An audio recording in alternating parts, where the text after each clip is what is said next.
وعاد الفريق اليوم يطمحون للوصول الى النقطة. یانەی نەورۆز لە یەکێک لە یاریەکانی هەفتەی 28 خولی ئەستێرەکانی عێراق و لە شاری بەغداد بووە میوانی یانەی کەرخی خاوەن ماڵ.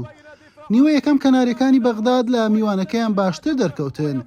دوای تێپەڕبوونی 13 خولەک بەسەر دەستپێکی یاریەکە، بنیامین ئاگۆر بربەستی یەکسانی بڕی و کەرخی خاوەن ماڵی بە گۆڵ یەکەم پێشخست. لە خولەکی 28 جەعفەر عەبیس تۆپێکی جوانی بە ئیڤیانی ئیزی گەیاند و ئەویش ئەنجامەکەی بۆ کەناریەکان دوو هێندەرێ کرد. نیوە یەکەم بە دوو گۆڵی پاک بە سوودی کەرخ کۆتایی هات. التي سجلت من إيزي. لاحظوا هنا كيف تقدم بنيامين أكور، مرر إلى جعفر عبيس، عبيس بامتياز، كرة كسرت وكشفت الخطوط الدفاعية.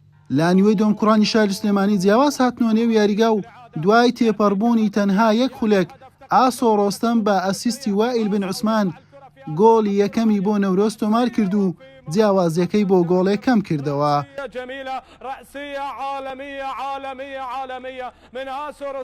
یاریزانان یانەی نەورۆز هەر لە هەوڵدا بوون ئەنجامەکە یەکسان بکەنەوە. لە خولەکی 80 پێی گەیشتن، ئاسۆ ڕۆستەم لێدانێکی گۆشەی جێبەجێ کرد و مەڕوان حوسێنیش گۆڵەکەی پێ تۆمار کرد.